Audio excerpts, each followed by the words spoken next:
Turaguruka rwo gusoma amagambo y'Uwiteka. Tutasimama kwa kusoma maneno ya Mungu. Igitabo cy'Abami ba kabiri. Kitabu cha Wafalme wa pili. Ibice ni 10. Shairi ya 10. Turahera ku murongo wa 15. Sura ya 15. Turageza ku murongo wa 25. Hadi wa 25. Dusome izina ry'Umwami wacu Kristo. Amen. Avuye aho ahura na Yehonadabu mwene Rekabu aje kumusanganira, aramuramutsa, aramubaza ati, umutima wawe uratunganye nk'uko wanjye utunganye iwawe? Yehonadabu aramusubiza ati, uratunganye. Nawe ati, niba utunganye mu kuboko kwawe, arakumuha. Aherako aramuriza, amushyira mu igare rye, aravuga ati, nuko tujyane urebe ishyaka rwanira Uwiteka, kuko amujyana mu igare rye. Ageze i Samariya, atsemba abari basigaye bose mu bantu b'Ahabu bari Samariya, kugeza aho yabarimburiye, nk'uko Uwiteka yabwiye Eliya. Bukeye Yehu ateranya abantu bose, arababwira ati, Ahabu yakoreye bari buhoro, ariko Yehu azamukorera cyane. Nuko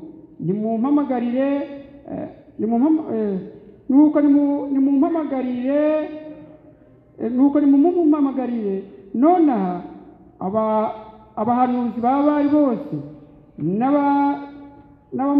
n'abamuramyaga bose n'abatambyi be bose, ntihagire n'umwe ubura, kuko nenda gutambira abari igitambo gikomeye.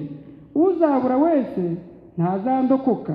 Ariko Yehu yabigejeje atyo mu buryarya, kugira ngo abone uko yatsemba abaramyaga bari. Maze Yehu aravuga ati, nimunteranirize bari guterana kwera. Barabyamamaza. Yehu atuma ku Bisirayeli bose, nuko baramyaga bari bose baraza, ntihagira umuntu n'umwe usigara ataje. Baraza binjira mu ngoro y'abari. Ingoro y'abari iruzura, uhereye ku ruhande rumwe ukageza ku rundi. Maze Yehu abwira utegeka inzu ibikwamo imyambaro ati, zanira abaramya bari bose imyambaro. Barayibazanira. Nuko Yehu azana na Yehonadabu mwene Rekabu, binjira mu ngoro y'abari. Abwira abaramye bari ati, nimushake murebe muri mwe hataba harimo n'umwe wo mu bagaragu b'Uwiteka, keretse abaramye bari bonyine. Amen.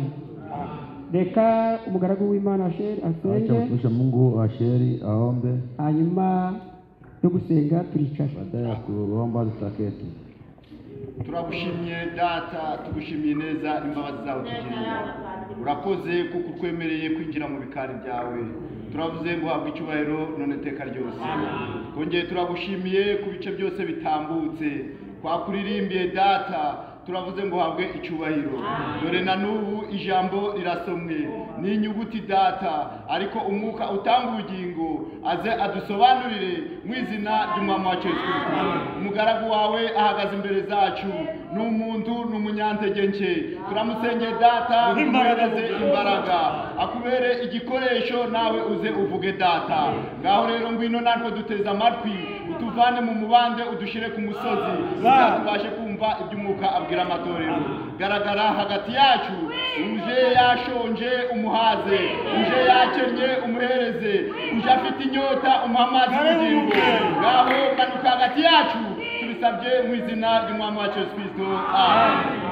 Waka kwicara. Moja keti.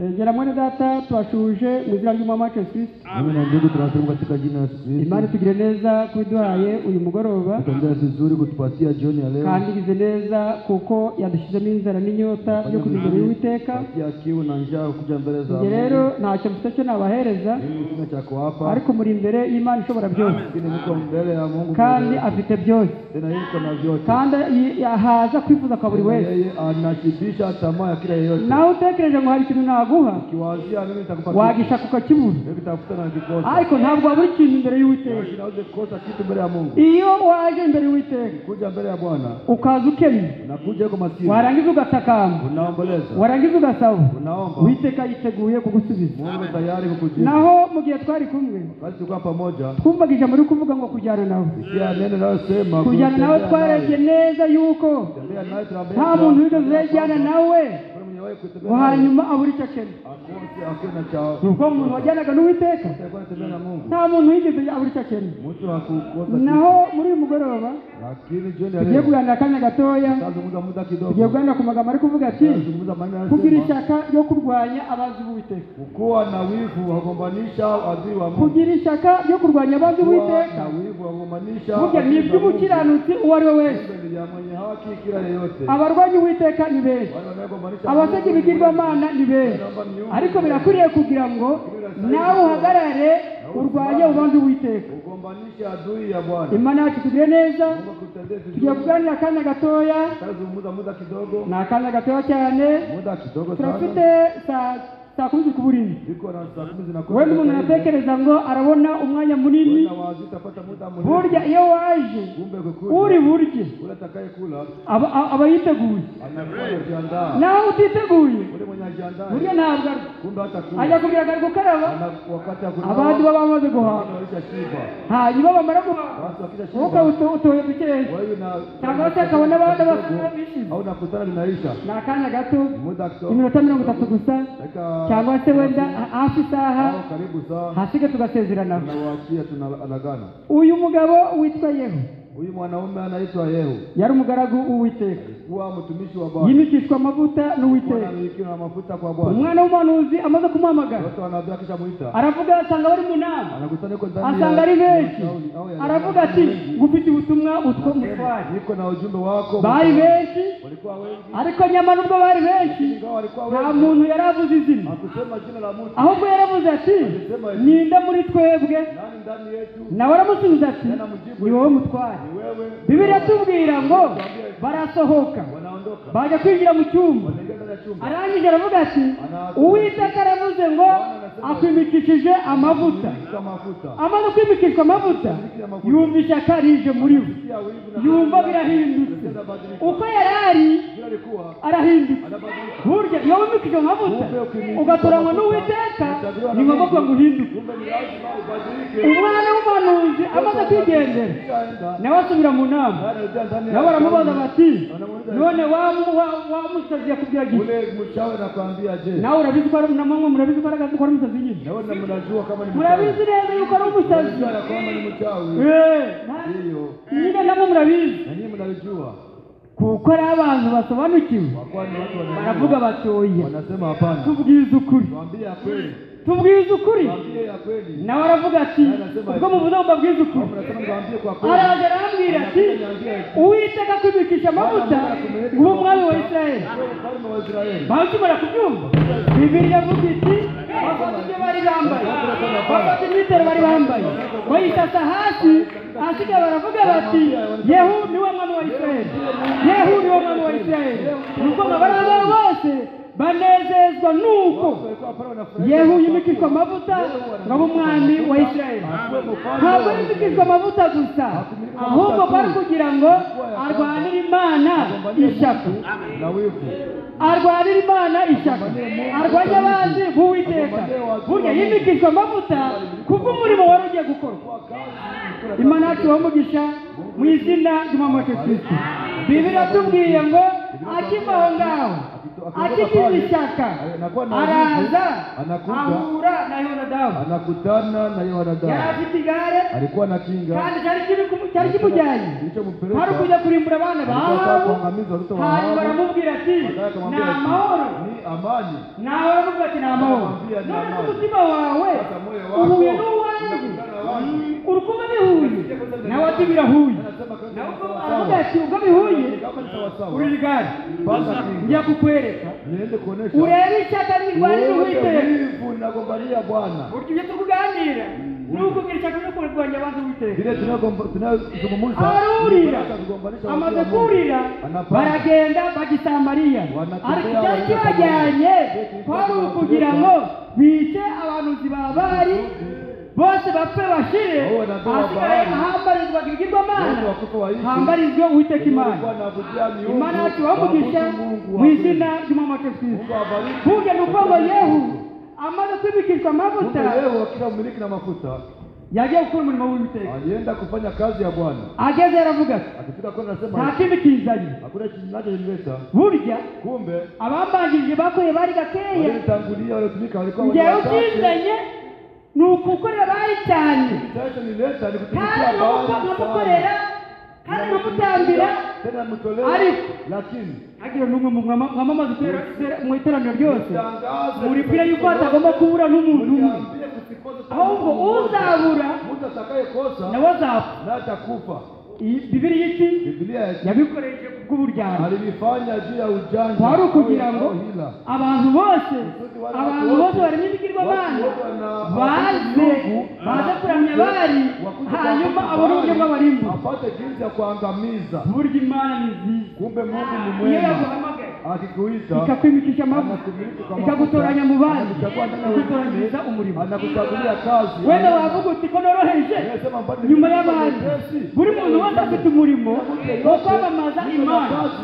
buri muntu wese afite umurimo wo kwerekana yuko asenya Imana ya y'ukuri. kuonesha kwamba anaabudu Mungu wa yewe kweli. ahageze Yeye akifika amaze kubabwira atyo, akishamwambia vile, ariko Bibiliya tubwiye ngo yajyanye abantu 80 ku ruhande. alikuwa watu 80 abo bantu 80 wale watu bariho kugira ngo bakore umurimo wo kwica abandi Uwiteka, wafanye kazi ya kuwa adui za abatubaha Mungu. Uwiteka, Wale hawatii abatembeho barangiye.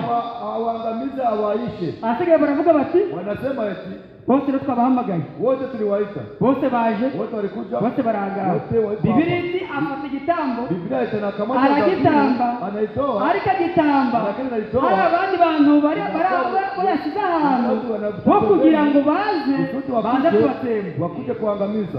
Baraterana, Wanakusanyika, aratamba, anatoa, amaze gutamba anatoa, arasohoka ajya hantu. anatoka nje. genda ubambwirize Wende waambie bose baje, wote wakuje, bose baje, wote wakuje, bose bamaze kuza wote wakisha kuja yinjira mu buto barabatikiza, wanaingia wote, barapfa, wanaua, barashira. wanaua, wanakufa, harya wanaisha. weho Sasa si wewe ngombwa kubona ugira ishyaka lazima na yo wewe kurwanya abanzi b'Uwiteka. wewe na wivu dufite wagombanisha watu wa umwanzi Mungu. w'Uwiteka. Tuko na adui wa Mungu. Bibiliya iti Biblia inasema murwanye Satani, mugombanishe Ibilisi naye atawakimbia. abangaba baramyaga Bali, Hao walikuwa naabudu bahari. kandi mu kuramya Bali baramyaga Bali bazi ko bakora gukorera Imana. Walikuwa nawaza kama wanamtumikia Mungu. hanyuma Baadaye yeho arabatsemba, barapfa, barashira. wanaua, wanakufa, wote wanaishi. ariko yabikoze kubera iki? Walifanya juu ya nini? kugira ngo aho ngaho bambarizaga ibigirwamana Hizi pale walikuwa naabudu miungu. bivanweho, Abisirayeli bamenye yuko Waelewe wajue ya kwamba hari Imana y'ukuri, Mungu wa hari kweli Imana ivuga, ni Mungu inasema. hari Imana Ni Mungu abantu bose bakwiye kuba, watu wote wanaweza akaba ariyo bapfukamye. wapige magoti Kuko ule. Bibiliya kuvuga ngo Kwa Biblia inasema amavi yose magoti napfukame mu izina ry'Uwiteka. kwa jina la Bwana Mungu. harya nakubwira ngo Naweza abantu kubwira. baramyaga Bali, Bali yarabasubizaga. Bahari. ndakubwiza ukuri ngo ntabwo yabasubizaga. Nakwambia kweli ya kwamba n'uyu munsi na siku ya leo hari abantu benshi basenga kuna watu bagasenga Imana idasubiza, wanaabudu Mungu asiye bagasenga Imana idasubiza, wanaomba Mungu asiye wajui. bakagenda Wanaenda. bakumva ko bari gusenga Imana, Wanasikia kama nyamara bari wanaabudu gusenga Mungu. ibigirwamana, Hao wanaabudu bagasenga miungu. ibigirwamana mu kutamenya. miungu ariko iyo wasobanukiwe lakini ukielewa ukamenya mugirwamana ukava mu mugirwamana nibwo umenya ngo tunajua ukiwa sikaga mugirwamana miungu ubimenya ryari igihe wavuyeyo ukamenya ijambo ugakurikira ijambo nibwo umenya ngo aho narindi iyo nta mana yarindi nilikuwa kweli hakuna Mungu. Aba bose bamaze gupfa wale wote wakisha kufa aho ngaho bahubaka ingoro y'Uwiteka wale wanajenga kabisa abaramya ibigirwamana bose barashize ahasigaye abaramya Uwiteka nta kindi natwe rata Imana yatugiriye neza Imana yatubanye mu madini ikatuvana mu miryango yacu kwari ukugira ngo natwe tugire ishyaka no kuvuga iby'Imana uvuga iby'Imana gukoresha ninde muntu washaka iby'Imana mukoresha nta n'umwe wabishaka ngo abibure keretse ahubwo wowe ubwawe ukumva yuko koko nta mana ukoresha niba udakorera Imana no kuzanga azasha kurorera kuko uzaba uri gukorera ubusa hanyuma Yehu akora Imana arwanya abanzi b'Uwiteka Abisiraheli bose bava mu rungabangabo bava ku gukorera ibigirwamana bakorera Imana y'ukuri niko natwe twagize amahirwe uko twasengaga Imana tutazi tugasenga Imana y'ubutatu natwe tugirirwa amahirwe yo kuvayo ahasigaye dukora Imana y'ukuri niyo mpamvu dufite ibyiringiro byo kuzamurwa dufite ibyiringiro byo kuzamurwa kubera ko dufite ibyo byiringiro nuko twavuye mu bigirwamana nuko twavuyeyo tukaba dusenga Imana y'ukuri uyu munsi ukaba uhamya ngo aho narindi nta mana yaririyo ahubwo ahondi yo hari Imana Imana yacu ibahe umugisha mu izina ry'umwami Kristo burya Imana kumbe Mungu ni Imana y'ukuri ni Mungu wa kweli ntabwo ibangikanwa n'ibigirwamana na miungu iyo wayibangikanije burya ni ukuvuga ngo ni kusema kwamba yirigendere ugatekereza ko uri kumwe n'Imana kandi wakoze ibyaha irigendera wowe ntabyuzi ugakomeza ukajya mu mwuka ariko Imana nta n'ibyiringiro ugira Abisiraheli bagize amahirwe yo kumenya Imana y'ukuri barakomeza kuvuga ngo Uwiteka niwe Mana nimumukurikiye abamukurikiye bose bagira amahirwe yo kumenya Imana y'ukuri wanakuwa na heri ya kutambua Mungu wa kweli Imana yacu ibahe umugisha w'izina ry'umwami Yesu uyina gusomera abami ba mbere hii atusomee Wafalme wa kwanza 18:40 abami ba mbere 18:40 Wafalme wa kwanza 18:40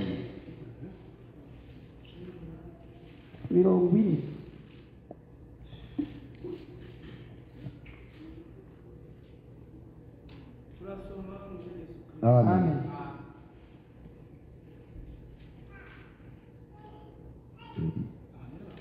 Wafalme wa kwanza abambere okay nahabonye katosoma ni papa tache ni pasoni nuko Eliya aramubwira ati Eliya akawaambieni mufate abahanuzi ba Bali wakamateni hao wanabii wa Bali ntihasimbuke n'umwe asiokoke hata mmoja barabafata wakawakamata Eliya aramanukana Eliya akawachukua mpaka kijito cha Kishoni abikirayo amen akawa huko amen Eliya yari ku musozi Karumeli Eliya alikuwa mlima Karumeli mu gihe ku musozi Karumeli wakati alikuwa mlimani Karumeli yari yabwiye Ahabu ati alikuwa anaambia Ahabu sikia Ahabu impamvu Imana yakoze ibi sababu Mungu alifanya hayo ntabwo ibigirwamana tumikia miungu hanyuma Imana yabareka Mungu anawaacha ariko kubw'ibi lakini juu ya hayo Abisiraheli bose bajya ku musozi Karumeli Imana isubirisha umuriro araba ariyo Mana ntabwo ageze ku musozi rero wahita abikora kuko ari igitero cy'Uwiteka cyari cyarasomwe na Bali basiga basenga ibigirwamana basenga ibigirwamana basenga Imana itavuga hanyuma ageze aho ngaho arababwira ati murabona mwebwe muri benshi muri 850 njyewe ndi umwe wenyine ninjye mugaragu w'Uwiteka uhari mtumishi wa Mungu niko hapa mwende sasa mtoe mbele baragenda barataha wanatoa Bibiliya iti barikebagura wanazikatakata barikatakata baranga kwikebagura kisha zikatakata amaraso myinshi ari ku mirundi yabo ikatirika kabisa kwa miguu yao iramanu amaraso kamanu damu kashuka bari gusabiki wanaomba nini? Wanaomba Mungu asiyesikia, wanaomba Mungu asiyesema, wanaomba Mungu asiyewajibu. ntabwo bari bazi ngo bari gusenga ibigirwamana, bari bazi ngo bari gusenga Imana, ariko Imana basengaga yari Imana idakwiye itagomba kubasubiza. Alikuwa Mungu asiwezi kuwajibu. Baratamba wanaabudu kunakula hata mmoja wa kuwajibu. Ndio naye siku ya jioni ni mke washinyaguriye wakamina ziwazi haki ukarazi Imana alikuwa anajua kama Mungu yuko pamoja naye. Amaze kuona yuko ari kumwe n'Imana, yuko pamoja na Mungu. Amaze kuona n'ukuntu bari kwikora, amaze kuona n'ukuntu bari kwikora na kitu anazifanya. Anawaambia mnajua Mungu yenu yazidi Imana yazindutse cyangwa se yasinziriye niyo mukanguru mwende kumuramusha ile Mungu anaamusha uyo mani sisi ile Mungu mwenyewe Imana dusenga tunaabudu habisinzira ibera maso abera abantu ibera maso kuturinda ikatubera maso mu rugamba kugira ngo turwana tuneshe. Amaze kwashinyagurira amaze kwabwira barakomeza babona nta mani iri kubasiga, babona nta n'ikintu nacyo kiri gukorwa. Arangije arababwira ati naho nimugende mwicare hano mwitegereze mutazame, nawe nta kintu yakoze, ni ugufata cya gicaniro cyasewe akagisana aragisana aho ibuye ryari riri arisesana aho urukuta rwari ruri arisesana uko byari byubatse mbere arasana. Amaze gusana aravuga anasema umunyegere mwenyesogelee nimunyegere. Biblia aravuga ati Uwiteka Mana uyu munsi umenyekana yuko ariwo Mana kandi ko ukora abantu murungabangana. Ako kanya umuriro uraza utwika igicaniro n'igitambo, nyamara yaje kwabwira ngo musukeho n'amazi. Buriya byari ibintu bikomeye cyane. Uzi gusenga ugasengera igitambo kitariho amazi ukabona nta mari isubiza, ugukurikiyeho akakuvuga ngo uvome amazi maze nuragira usukeho maze nuragira wuzuze. Burya byari hatari cyane. Kuvuga ngo ayo mazi yabaye nka mazutu cyangwa se peteroli acana icyo gitambo ni Imana ku musozi Karumeli yerekana muri Eliya yerekana ko ariyo Mana. Abantu baraho bose baravuga bati koko Eliya yari ufite Imana wenyine, Imana yacu wamugisha izina ry'Umutagatifu. Burya nawe nugenda uzajya uvuga uti ni ufite Imana yenyine, ntuzavuga ngo ni Asheri, ni igihe kitazaba n'undi uzawatakaza. Ahubwo wewe nugenda uzagenda mutima wawe kuvuga ngo burya yewe mfite Imana, igihe cyose umwami Yesu agaruka nazamurwa. Burya hari impamvu abanyedini bavuga ngo yewe ntabwo mbizi ko najyayo, ariko Uwiteka niwe ubizi. Atagenda babwira ngo niba ari umuzajyayo uzavuga ati ni wewe. Imana tumugisha mu izina ry'Umwami Kristo. Nawe Biblia itubwiye ngo iki? Abo bahanuzi bari bose wale wanabii wa Baali wote abwira bari kumwe bati, anaambia wale kwa pamoja naye usikwe tabu mmoja wa kuponyoka, anawashika anawapeleka kumoto Sioni, akimaliza anawaua, wanakufa wanaisha. Israeli wote wanajua kwamba Imani ni muri Eliya, wanasema eti hakuna Mungu mwingine. Imani ni ya Eliya. Mungu yuko hai, ni Mungu wa Eliya. Nasi tunabudu Mungu y'abahanuzi, y'abanabii, y'abatu bagiye. Tuanzia burya abantu bagiye badandije yuko ari Imana. Niyo mpamvu niyo sababu niba ari kuzamurwa kama kunyakuliwa uko yazamurwa Eliya alinyakuliwa, yamara kuzamurwa Enoki nawe akazamurwa. Niyo mpamvu tukirikiri tukavuga tuti Enoki yajabu akajyanwa mu ijuru imyaka 300 Eliya nawe akazamurwa mu ijuru nanjye pale mbinguni nanjye nzazamura nyakuliwa. n'abazamuwe nabyiringiro. Kama hakuna mwenye nyakuliwa, burya impamvu turirimba ingawa tunaimba tukarinda izamurwa dukora abaturagije kuzamura abo baturagije kuzamura iyo twumvise imikorere yabo natwe twifuza kugira ngo uko bagendaga uko bakoraga natwe dukorera ngo izamurwa nirigera nawe uzamura. Imana tubamugisha w'izina ry'Imana tubabariki. Imana ni Imana nziza cyane. Mungu wetu ni Mungu wa biashara. Haichague kwa icyo ishaka kuri wowe icyo ishaka kuri njyewe ni ukugenda nk'uko ijambo rivuga kama vile neno. hanyuma yo kugenda nk'ijambo Unataka kutembea kama neno ugatonda umurongo bazaja mu ijuru na unaenda kumstari wa kawaida. waryama ugatekereza nubwo ryamye iragije uzanzamura nubwo ndi kugenda mu modoka burya uzanzamura ndari kumwe nawe kubera iki bamwe bazaba bari mu kazi abandi bazaba baryamye hamwe bazaba bwije abandi bazaba bari mu gitondo abamuteze kuzamura. Imana yacu iramugisha mu izina ry'umwamakarasi. burya ni ukuvuga ngo Imana yacu dusenga ni Imana y'ukuri, ni Mungu wa kweli. burya hari abantu Kuna watu nubona abantu bari kurugenda bo buhoro buhoro wanatembea pole pole, wababwira ikintu unawaambia kitu bakafata se wewe zitamuliza sitamuliza usije yakabikubwira yashero nakwambia ntabwo ari jewe sio mimi, ahubwo ni ijambo rivuga, ni neno linalosema iri jambo hili neno rivuga nanyiriza kuzamura.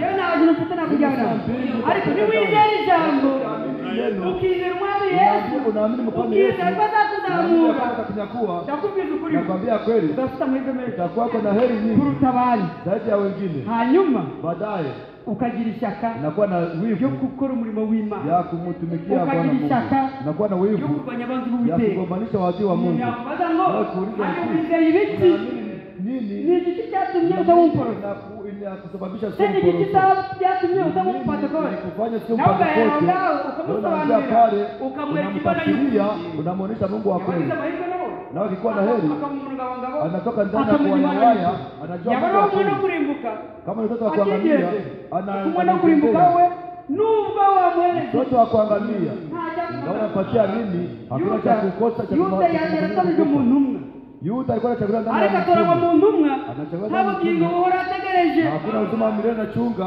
bakamubona Wanamuangalia. bakamubona ari umubizi bakamubona ari umuntu ukomeye wizi ariko mu magambo y'Uwiteka ayagendamo anamuzura nyamara kwitegereza akitazama ishara akareba ibyo Yesu ari gukora akabona ko ari ibitangaza bakajya kumufata akabanyura bari kubireba ariko kubera ko ari kurimbuka icyatumye atarimbuka nticyatumye atarimbuka akuacha yarebye akuangalia. ibitangaza byinshi Aliona yakoze ishara ariko Mungu ntacyo alifanya, byamumariye ahubwo yari yarimbutse.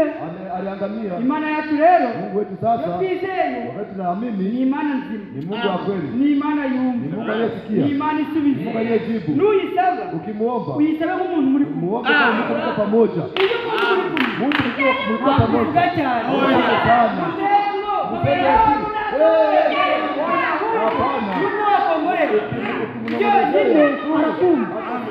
Imana kirumva Mungu wetu anasikia, kandi Imana kirasubiza. Mungu wetu anajibu. Burya ni ukuvuga ngo yasubije Eliya ku musozi Karumeli, ni nayo Mana yacu. Iyakoreye neza Yehu ikamuhereza imbaraga, ikamuhereza kurwanya abanzi b'Uwiteka, niyo Mana yacu. Ndakubwiza ngo ndakubwiza ukuri ngo Nakwambia ukweli, Uwiteka Imana Mungu wa iyo milele yagutoraniye akikuchagua, akakuvana mu bana, akakutoa ndani ya akakuvana mu bwoko, akakutoa ndani ya akakugira kabila, ubwoko bwe bwite, akaguha umwana we bwite. Ni ukuvuga ngo nta kintu wamusaba unawakwizera. kumuomba Saba icyo ushaka, muombe Yesu tunataka. urashaka iki? Unataka nini? Ni amavuta, Ni mafuta, ni imyambaro se, mavazi, ni ukubaho se. ni kuishi. Kuri ngo Nakwambia kweli, byose turabifite tunacho. kuko dufite Imana ishobora byose. Tuna Mungu naye. Ibyo usaba Ukimuomba uzajya uvuga uti uko anasema Mana Mungu, waravuze ngo nigusaba ulisema uzaba, nikikuomba utanipa. nenda gusaba Na mimi nakuomba, none nanjye nami nipe. ubwije ukuri ngo Nakwambia kweli, nawe yiteguye kuguha. nawe yuko tayari keretse ari kukupatia. gusa uryamye Kama wewe uryamye ntubumbure bakanwa kama gusaba bila kusema, kuvuga ngo kusema ya keti. tabaza Ni Tabaza. nanjye ndagutabara nkwereke ibikomeye nawe utashobora. Utaweza. Ibyo utashobora Bila utaweza. kereka Uwiteka Vionyeshe Bwana Mungu. Amosi ageze ku mazi, Amosi ageze ku ruzi, Amosi akifika ndani ya mto, ageze ku nyanja, akifika pale kwa bahari, yari afite inkoni, alikuwa na fimbo, akaboko ke buri inyuma ye, kabila yake iko nyuma, aravuga ati, anasema eti none ko muri hano mbona mko hapa, mukamuri kureba imbere none amazi mbele ni maji, n'inyanja, inyuma naho ni abanzi, ni waadui, hano ku ruhande ni imisozi, hano naho ni imisozi, none tubigende dute? Nta kindi kintu yakoze, yagiye kureta byose Uwiteka, aravuga ati, Uwiteka dore ndaje, none izi nzitizi ninakuwa kabisa ya kunyumbia, mbonye ingorane, ninakuwa na tatizo, imbere yanjye ni amazi, inyuma ni umwanzi, iruhande ni imisozi, urundi ruhande ni imisozi, none tugiye gupfira ngaha. Uwiteka dushoboze, Bwana Mungu Uwiteka amaze kubyumva, Bwana Mungu atasikia, anamwambia sasa akiri ufite n'inkoni, ufite inkoni rero burya irambika kuri urwo ruzi, arambitse kuri urwo ruzi, amazi nayo ati amazi akutasa yuti, arafata ibyemeye, akibwira bakujya humuza, burya Imana yacu iyindi isatike iragusiga, nta n'umwe watubanjirije wigeze usaba Imana akayisaba yikuye ku mutima, akabivuga bimurimo wagira abigure, babwize ukuri, nawaambia kweli, urumwana w'Imana kwa mtoto wa Mungu, niyo ufite inzara, ukikuwa na njala, Mungu anakupatia chakula, Imana irakugaburira, abashonji ikabahereza ibyo kurya, bakarya bagahaga ndetse bagasiga.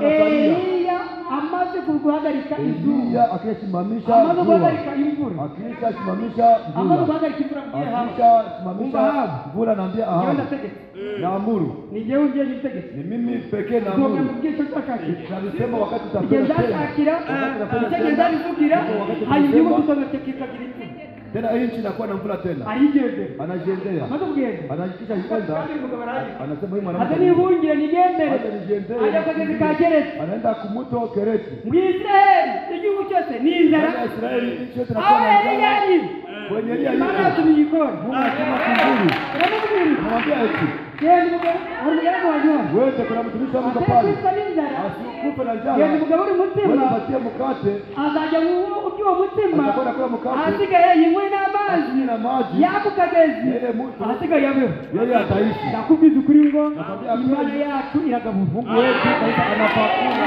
Imana yacu iramugisha n'izina ry'Imana. Uko yatishwe n'inzara kama vile Eliya niko natwe tutakwicwa n'inzara. Bibiri kuza mu gitabo cya Mose mu gihe cy'imperuka, wakati wa mwisho azatera inzara, utakuwa njaa, azaba atari ibyo kurya, utakuwa iko njaa azaba kukula, atari ibyo kunywa, ahubwo azaba ari amagambo y'Uwiteka. kunywa, utakuwa ni njaa kutafuta Bwana Ati Mungu. yongera Imana yarakijije, Ile njaa imetuponya, kubera igihe dukijije imetuponya, ikagira ubuhanuzi atakuwa nabii, kugira ngo ahabike ibyo kurya, ataweka agaburira chakula, abana bayo. atakuwa watoto wake. Ndababwiza ukuri ngo Nawaambia kwa ufite kweli, umuhanuzi, mwenye kuna nabii, ufite ijambo ry'ukuri, neno la kweli, afite ibyo kurya, yuko na chakula, apana Elina White, sio Elina White, apana Madamu White, wao madamu White, kuko ni ni Eliya, Eliya, kuko Eliya kwa kuwa Eliya ndio wamtu ibyo kurya, yeye aliweka chakula, ibyo kurya by'Imana kamata chakula mpatie, Mungu alipatia, anaenda akagenda gabura, anaenda na pakaja, anapatia watu, anapatia abantu bose bakabahaga, watu wote walikula, wanashiba, bakabwira Imana, wanachezea Mungu. iyo wari Ukisha kula kadanywa unakunywa, ikintu kikugaragaza maze wari ukisha kula, iyo wari wakati ulikula, iyo mwana yari na wakati mtoto alikula, utalijua uzasanga niko kabisa na furaha, uzasanga ariko kena abantu utakutana bana anacheza watoto wengine yuko na nguvu, n'umubona ukimwona mwana yari utasema mtoto basi alishakula. abaza baratubwira ati Wazee watuambia kata nubona ahantu hari aragapfukambenetse ukipata kwenye kumwambia ujye kwa ibyo kurya kuna chakula, nawe uzacumbika aho ntabwo uzaburara ahubwo uzabona ibyo kurya urye. utapata chakula ukule. Imana ikomeye cyane. Mungu wetu ni Mungu anaye nguvu. Tusome abacamanza, Tusome abacamanza Waamuzi ya 6 6 25 dusome mu izina ry'Umwami wacu Kristo. Amen. Nuko ijoro y'uwo munsi aramubwira ati enda imfizi ya so ntoya wende n'indi ya kabiri imaze imyaka 7 maze usandaze igicaniro so yubakiye bari uteme ashera iri hafi yacyo maze ubake Uwiteka Imana yawe igicaniro ku kanunga kubatsweho igihome ubyitondeye kandi wende imfizi ya kabiri witambeho igitambo cyoswa ucyoshejeje inkwi za shera uri buteme.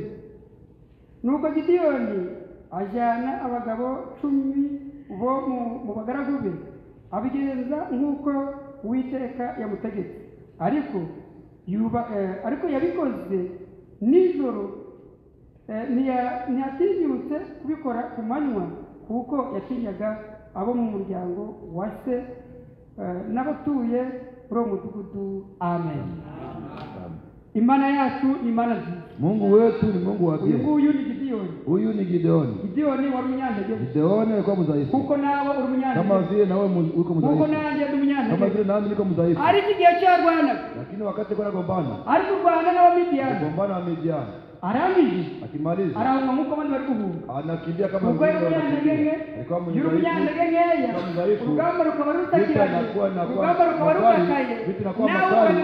Nawe unafanya yote unaokoa kabisa uhai wako, na anakimbia na okoa uhai wako, anaenda kujificha, malaika anakuja anamwambia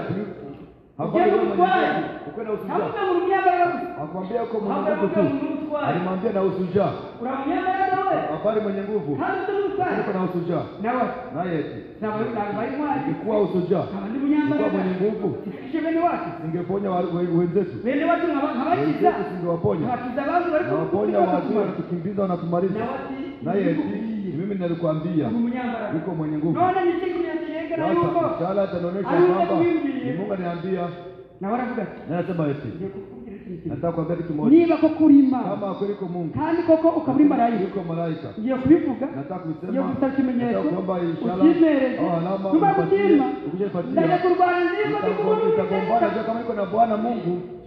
Na waravuga na nasema eti ubu bwoye njoi intama wa kondoo, ubwoya bw'intama manyoya ya kondoo, hano hari umuntu hapa chini kuko ni ubutaka gusa, ni udogo tu, ngiye kugenda bushyira hasi ijoro ryose, niba ujya mu gitondo ugasanga bwatose, nakamura amazi akuzira imbere, ninakamura bunajaa kabisa, namenya ko ari Uwiteka kama Mungu analisema, abikoze akitondo yaramutagiye ajya abona koko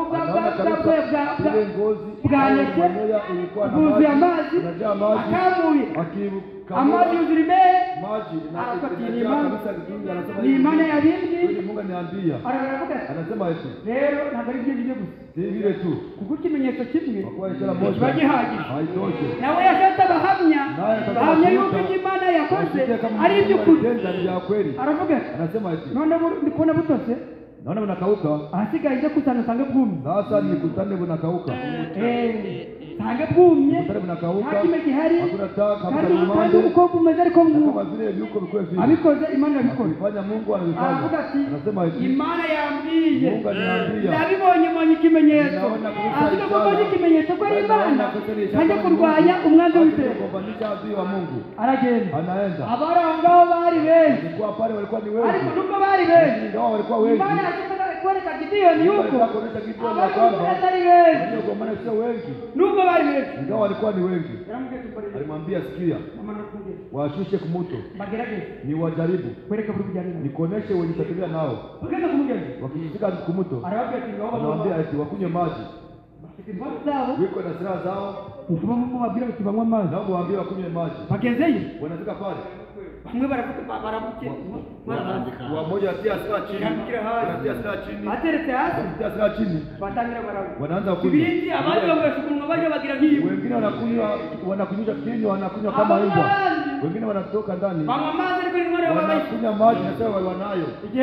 Wakati wanayo, wale wote unajua wewe niko naoga, Cha kwanza walienda. Abandi bari uri kureba ngaha. Wengine angalia hapa. Bamwe uri kuja bagira. Wanakunywa kama mbwa. Nao waambie Abangaba nabo barambitse intwaro hasi. hao nao watasira chini. Nao ni bagera. Nao waambie warudie. Haje gusigara. Wasigara magana katubonye. Unabakia kabisa 300 pekee. Witeka ati Mungu anaongea bari bari urwari. wale ndio watagombana. Abo nibo bari urwari. Ndio watagombana. Ewe yatekereza yuko Yeko na waza kwa abantu benshi watu wengi ari ongana urugamba. watagombana na Urugamba ntabwo rwari w'abantu benshi. Ahubwo rurwana n'abantu bake bafite Imana. wana Mungu. Amena. Rurwanwa n'abantu bake Wanagombana watu ariko wachache bafite Imana. lakini uko na Mungu. Nubwo waburumu. Ngao ulikuwa ni mmoja. Unakuwa na Mungu. Hakuna kitu cha kushinda.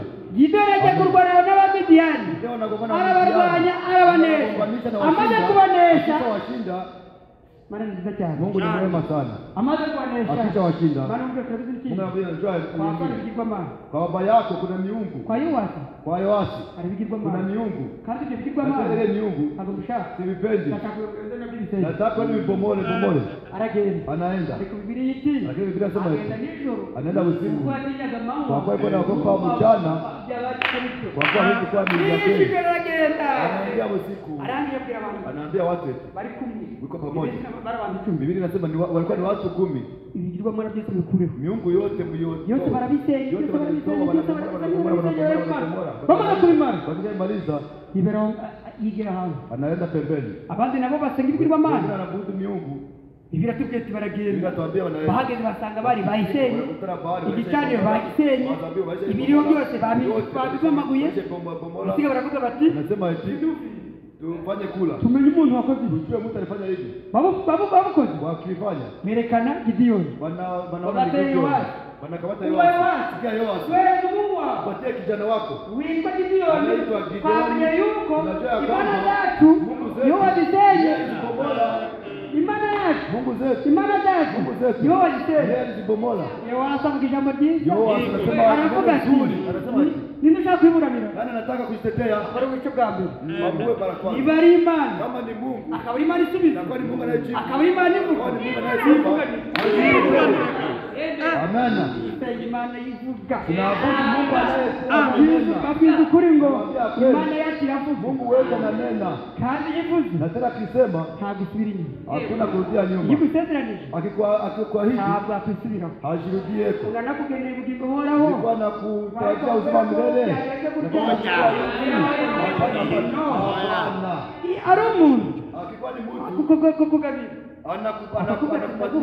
anasema nakupatia, Ukamkora icyaha. unamtendea dhambi, unafanyia dhambi, unaongeza tena, unaongeza tena, ongeza. ejo bundi warabikoze Sasa jinsi nilifanya ndakubabarira nakusamehe, ejo wabikoze tena kesho nilifanya ndakubabarira nakusamehe, ariko waramubabariye nakusamehe. ahubwo aranyarukabye arongera akibuka Anaongeza na kumbuka Imana yacu iti ibyaha byanyu dhambi zenu, nabitaye mu nyanja yo kwibagirana bahari ya kusahau. none niyo yabitaye mu nyanja yo kwibagirana yakomeza akabyibuka yakaba kubyibuka kuko ni Imana itisubiraho Mungu hajirudieko. Imana yacu iramugisha Mungu wetu izina abariki. ubundi uyu munsi turi kuvuga ngo Siku ya leo tunasema kugira hivi, ishyaka ryo kurwanya abantu kuwa na wivu au ahili ya kugombana abantu wadui wa b'Uwiteka Mungu, wadui wa Mungu. abantu b'Uwiteka Ile wale wadui wa Mungu, umukuru wabo mkubwa wao Satani ni Ibilisi, niwe mukuru wabo ndiye mkubwa wao. ni ujya mu bintu Niye anaingia ndani ya mambo, sigaye uwo mukuru ndiye wabo mkubwa wao. akagabamo abadayimoni benshi Anapanga ndani mapepo mchafu, bakarwanya abana b'Imana wanagombanisha ariko watu wa Mungu. barwanya ntabwo Lakini arabe hawa anagombanisha Biblia bado kwa kutwereka ngo simba. Satani asa n'intare Biblia tuambia kama Ibilisi anafanya kama simba anayefungwa. intare Simba hari abantu benshi batari bayima cyangwa batari na bamuzi wenyewe hawasikia au kusikia vile nubwo yaba iri kure ku ngadiki kama vile inakuwa Ikatontoma. bali ubuzima bwose buraha kabisa, vitu wote kwa pale karibu unakimbia, bukirukanka ugacyanga unakimbia, unapita, unakimbia, urukiza amagara unakimbia juu ya nini? Juu ya kuokoa ariko wao. Bibiliya iri kutubwira ngo Biblia tuambia Imana yacu yo Mungu wetu burya kumbe iyo uyisabye wakati unamuomba cyangwa se au ukavuga uti unasema eti kina tamani hiki naho anakupatia, Satani lakini Ibilisi ni kama simba anayefungwa, ingawa anatomboka, lakini anataka niyo wataraga n'Uwiteka kitu. Kama ulichaguliwa na Mungu, Ibilisi hakufishe, lakini kama wewe kuchaguliwa na Mungu, nta mpamvu ntagira ubwoba. ukweli nasema hakuna sababu ya kuwa na hoga kama kuchaguliwa. Lakini ule aliyechaguliwa anakuwa ndani ya uficho wa mweza yote. Ule anakuwa ndani ya kivuli cha mweza yote atadumu ndani ya kivuli cha mweza yote. Kumbe nilisema hivi, kuwa ndani ya Mungu ni cha kwanza. Naangalia Yehu kama vile alifanya bidii, anafanya kazi ya Mungu na bidii. Elia inakuwa vile sema ya kwamba Elia alikuwa na Mungu. Biblia inatuambia alikuwa mtu kama sisi. Ndani ya Yakobo alikuwa mtu kama sisi. Alikuwa na tatizo kama sisi. Alikuwa kama sisi. Angesema naye akasema kama mtu alikuwa na Mungu. Alifundisha mvula. Miaka kabisa 3 mvula bila kunyesha. Yeye pekee. Yoshua anasema jua simama. Na wewe usiendelee kutembea tena. Na wewe nyota usitoke mahali unapo. Nakubali na kwambia kweli. Umujirani. Mwenye haki. Kuomba Mungu kitu akose kumupa. Imana ya Yesu sio maana yake. Mungu wa Yoshua sio maana yake. Mungu wa Elia sio Mungu wetu. Bali wewe usiogope. Wewe usiogope. Uko nasema hivi. Ule aliyechagua yuko pamoja nami. Wakati natembea nakuwa naye. Sitakuwa na hoga. Kwa hoga ni wa nini? Nataka tuko namaliza. Naweza wazia ni vitu virefu. Tuko namalizia. Mu gitabo cha Samueli wa mbere. Malizie ndani ya kitabu cha Samueli wa kwanza.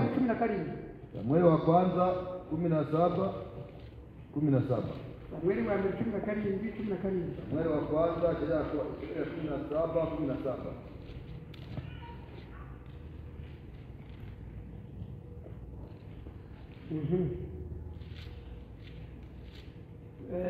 Mwene tatiwa yabo nyasomna cyane turabura kwasomna kadusoma mu zanjye mama Kristo. Uke Yesayi abwira umuhungu we Dawidi ati gemurira bakuru bawe efa imwe n'ingano zikaranze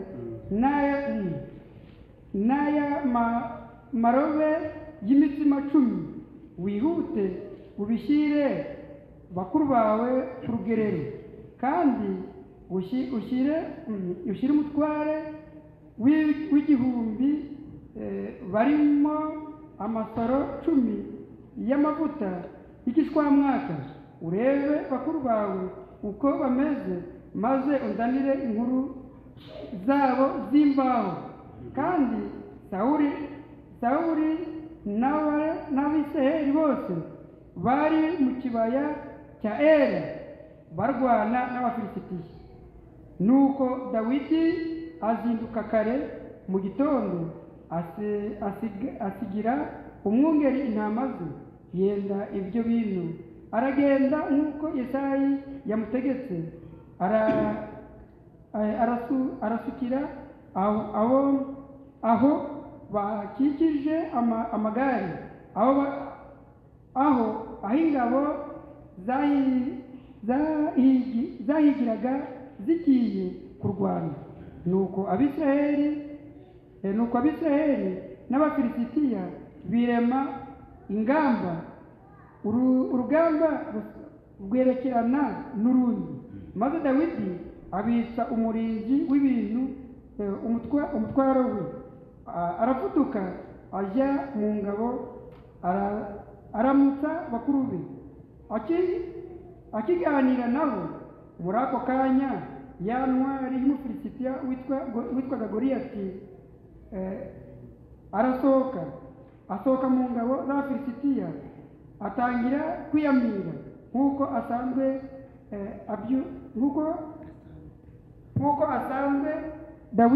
Dawidi arabyumva. Abisirayeli bose bamurabutswe bashya ubwoba, barahunga. Abisirayeli baravuga bati, aho mubona uriya mugabo uzamutse, ni ukuri azanywe no gusuzugura Isirayeli, umuntu uri bumwice. Umwami azamugororera ubutunzi bwinshi, amushingire umukobwa we, kandi azaba inzu ya se umudendezo muri Isirayeli. Maze Dawidi avugana n'abantu bamuhagaze imbere ati, uzica uwo Mufilisitiya agakuraho Isirayeli igisuzuguro, agakuraho Isirayeli igitutsi, bazamugororera bate? Mbese uwo Mufilisitiya utakebwe asuzugura ingabo z'Imana ihoraho ni muntu ki? Abantu baramusubiza bati, uko niko azagororerwa umuntu uzamwica. Maze Eliyabu mukuru we w'imfura ya se yumvise Dawidi avugana n'abo bantu, uburakari buramuzabiranya. Aramubaza ati, wazanywe n'iki? Mbese bwa butama wabusigiye nde mu butayu? Nzi ubwibone bwawe n'agasuzuguro ko umutima wawe, kuko wazanywe no kureba intambara. Dawidi arabasubiza ati, mbese ngize nte? Aho nta yindi mpamvu. Amutera umugongo yerekera undi, nawe aramubaza ati, ibyo abantu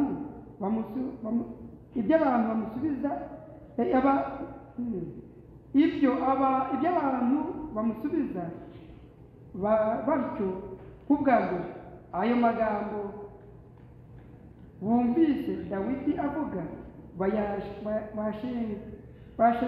bashengerana kwa Sawuli. Abyumvise aramutumira. Dawidi abwira Sawuli ati, ntihagire ukurwa umutima nawe, umugaragu wawe ngiye kurwana n'Umufilisitiya. Amen. Imana iri amagambo yayo uyu ni umugaragu w'Uwiteka Dawidi. Huyu ni mtumishi wa Mungu Daudi. Dawidi umugaragu w'Uwiteka umikishwa amavuta. Dawidi mtumishi wa Mungu akimikishwa amavuta mu bana ba Yesayi. Ariko yimikishwa amavuta hari impamvu. Iyo mpamvu yari iyi. Kwari kugira ngo namara kwimikishwa amavuta Israeli bakurwe igisuzuguriro ku watuweko kabisa abantu bari mu rugamba, watu walikuwa ndani ya vita, bari kurwana n'Abafilisitiya, walikuwa nagombana na Wafilistiya. Asigaye Biblia itubwiye ngo Yesayi ahamagara Dawidi, analeta kijana wake, aramubwira ati, anamwambia kuja ugende ku rugamba, ende kwa vita, undebera abantu ko ari amahoro, watoto kama ni urebe n'abandi bose ko ari amahoro. Asigaye uze umpereze inkuru y'imvaho, uje unipatie habari kabisa, umpereze inkuru y'ukuri, unipatie habari ya kweli, atari imbarirano, hiyo habari kabisa. ahubwo wowe ubwirize wiboneye n'amaso. Urangana Dawidi afata ibyo hawe. Dawidi anakamata vile alipewa, aragenda, anaenda, ageze hafi y'urugamba, akifika karibu na vita, anafika kwenye wanaweka chakula, ndio kwenye uko wachungaji wa chakula, anasema mubirinde, ngewe ngiye kureba uko urugamba rumeze, kuangalia vile vita iko, ngewe ndagiye, mimi naenda. Ariko bivuga gutyo, lakini anasema vile ariko umva ashaka kugira ngo amenye ko urugamba ko rumeze. Sasa ajue iyo uri murwanyi ukikuwa mgombani, ukabura umurwanyi, ukumva urugamba, ntabwo utari ku rugamba, abuza kugira ngo urebe urugamba aho baturutse, ile vitu itoka nawe wapi, ushaka intwaro silaha na ugombana. Imana agenda intwaro, Mungu tupatie silaha, unisanga mu Efeso, tukutana ndani ya Efeso, asigaye ukagenda ukarwana, nenda kugombana, asigaye mwanzo ukamunesha, Ibilisi na mshinda. Dawidi huyu aragenda, anaenda, mukuru we nawe, mkubwa yake naye aramubonye, akimwona akakakana, anasema katoto kakibone, kakujivuna umutima wako, ndani ya moyo wako. Wewe Dawidi, dutamatwa kamuzeho kondoo za mzee unazacha wapi? Dutamatwa umusaza, kondoo za mzee, nta kindi kikuza nyanga, hakuna chenye kinapata hapa, ni kutazama vita tu, kureba gusa, kuangalia tu, ukareba urugamba kuangalia vita kile kinakuleta nawe naye eti ngewe mimi nta kindi kinzaje, hakuna kinachonileta mzee yamukire mzee alitumana mzee barebe kuja niwaangalie ndakutani muri imamo tena nimupatie habari ya kweli ariko yitegereje akitazama asanga bari kumusuzugura anakutana wanamzalau nubwo dusuzuguritse ndio tunazalauika ariko turakomeye lakini kwa nguvu nubwo tugaragara yuko tworoshye tunaonekana kama tuko wepesi babwire ukuri waambia kweli uko Imana yari Dawidi imbaraga kama vile mnapatia ari umuhererezi ari umwana wa nyuma abantu bose bari kuvuga bati watu wanasema hivi umuntu bari kuri ku mwana huyu angekuwa mfalme ari Yesaya alikuwa ni Yesaya ari bakuru wakubwa wake wabona bakata kure ku wote wanaona hastahili kuwa Lakini Imani mfalme mure. lakini Mungu akimtazama anaona huyu ndiye anastahili kuwa mfalme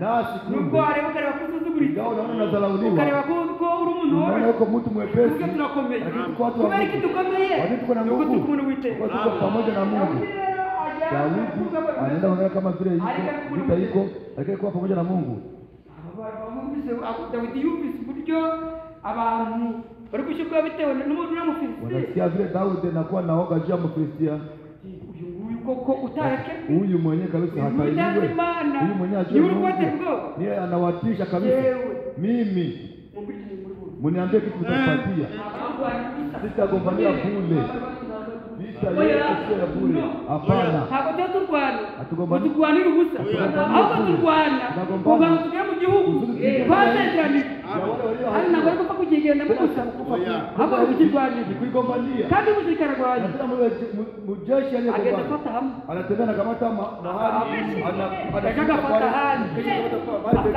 anakuwa pale kuko abantu bafata igihugu ni vile kabisa watu wanakamata naho Dawidi lakini Daudi amaze kuvuga ati akisha sema njyewe Mimi. mumbwire ikintu muri buze asigaye muri utarekebwe mubereke ule mwenyewe akutahiriwa nico mnamo mumurebe nitamuua ninyi mwangalie kwikomumura ule mwenyewe anakukuta kila yote anakimbia kandi akabatareke na tena yeye hakutahiriwa umuntu ki ni mtu gani anadharau watoto wa Mungu satani anapeleka kutuzuia Ibilisi kabisa hastahili kutudharau atudharau kabisa imuhe satani rwao msipatie Ibilisi njia unaje bivuga bisuzuku naye atudharau kandi turabana na b'Imana tena tuko watoto wa Mungu dufite Imana na tuko na Mungu kabisa hatustahili kudharauliwa sasa unamwambia eti unajua ngiye kujyana Sauli tunataka kupelekea niwe Sauli mukuru wacu ndiye mkubwa wetu ufite icyo kugororera ndiye iko na kitu anaweza kupatia ageze imbere ya Sauli akifika mbele ya Sauli turabizi unajua rero mumbwire iki rumbe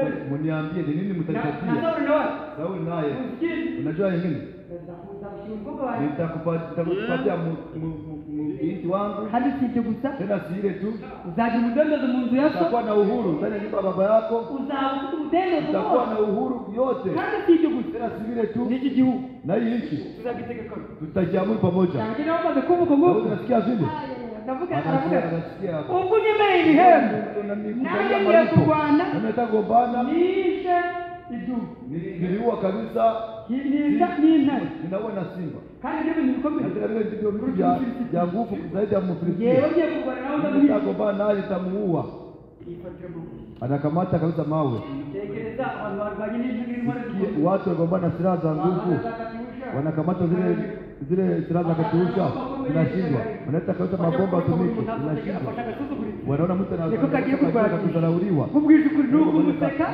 ukavuga uyu unasema huyu yeye ni kabisa ni wakuchekesha ahasigaye aragenda sasa anatembea kavuga ati rero anasema akigenda wende na Dawidi Sauli na Goliathi nawe aratekereza ngo Goliathi nana uko anawaambia yarwanaga ni wabandi uko yarwanaga kama vile kwa gombana abo yarwanyaga wale gombanisha nibajyamo gukomera anawaza kama nataka gombana wale azi yuko akijua ya kwamba waje kurwana nawe akomeye iko na nguvu aruta abandi bose iko zaidi ya wote kubera ko aruta abandi bose niko zaidi ya wote iko pamoja na Mungu ari anajikumbuta agira ngo ngo Dawidi ngarangu anawaza kama Daudi atakimbia anaona ati ngwino mu bandi Daudi kuchinjia kunguru kwenda kuchinjia kunguru Dawidi aramwegera buhoro buhoro Daudi anamkaribia ariko pole pole impamvu yamwegera sababu kwa aho kugira ngo nawe mwitegereze ibyari bukore nazunguza ibuye aritara areba yitegereje anajikukuta Dawidi nawe buhoro buhoro ataka kuri naye pole pole pole uko rizunguzanye ko asize yuko imana imuyobora akiachilia ariyobora ikubita mu gahanga irahinguranye ry'inzu yikubita hasi afata inkota arakeba arabaza murebe uyu ari bafite ubwoba bose iyo barije bose baza birukanga baza bavuga bati dawidi aragahora nanjye babwire ngo imana ya Dawidi niyo mana yacu imana yamurwaniriye niyo mana iturwaniriye imana yarwaniye abatubanira niyo natwe turwanira ahubwo wewe bali wewe utegutoroka urugamba kuvita usikimbie vita umusirikare rero yaturutse urugamba jeshi akimbia vita burya kumbe burya yaturutse urugamba bagiye gupfa akimbia vita anakuwa anakaa fariki akenshi azatoroka urugamba mara mingi nagenda atakuwa kupita njie akutane badilisha mtega akufe kufa amekuwa je alitoroka vita anaona vitu inakuwa nyingi anatoroka naenda sasa wanamuua alikufa unaona mtu anatoka ndani yetu anatoka anaacha Mungu tunaabudu naambia kweli ile kitu itakuwa ni kifo atakuwa ndani ya njia ya kukufa kweli ni kusema ya kwamba hii neno ndio upanga wetu. Ukikuwa na upanga hauogope vita. Jeshi wanamwona juu ya nini? Agaragaza n'ingofero turayifite, agaragaza n'umukandara turayifite, burya nuko niba tubifite kama tuko navyo hatutuogopa vita. Kama turwana vita tunagombana iko yepesi sana. Hapo wewe kabisa endelea kuvita. Ukuwe shujaa kama vile tutangulia walituanzia na kwa washujaa wanachunga uzima wa milele. Ule mwenye alikimbia ataweza kurithi nchi je? Haiwezekani. Mwenye alitoroka kumbe anakuwa kabisa mzembe sana. Anakuwa ni mzembe sana.